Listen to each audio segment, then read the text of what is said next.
Tribunal থেকে যোগ দিচ্ছেন আমার সহকর্মী মাইনুল মারুফ। সরাসরি যাচ্ছি তার কাছে। মাইনুল, চানখারপুল হত্যা মামলায় আনুষ্ঠানিক বিচার তো শুরু হয়েছে, এই মামলার পরবর্তী কার্যক্রম সম্পর্কে আমাদেরকে জানাবেন।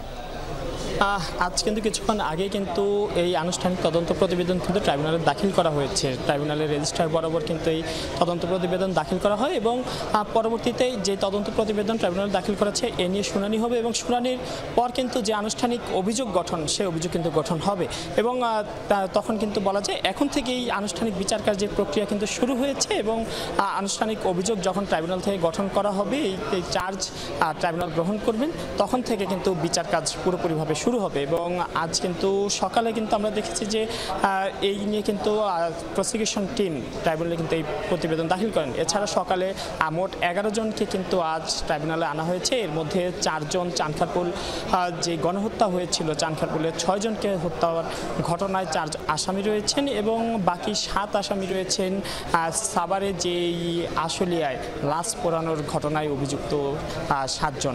মোট 11 জনকে কিন্তু আনা হয় এবং খুব দ্রুতই কিন্তু আমরা জানতে পেরেছি যে সাভারের যে ঘটনা, সেই ঘটনার কিন্তু যে চার্জ বা তদন্ত প্রতিবেদন তাও কিন্তু প্রসিকিউশনের কাছে দাখিল করা হবে। তারপর হয়তো আগামী মাসে, আজ হয়তো সময় চাওয়া হতে পারে। ইশরাত, ধন্যবাদ আপনাকে মারুফ।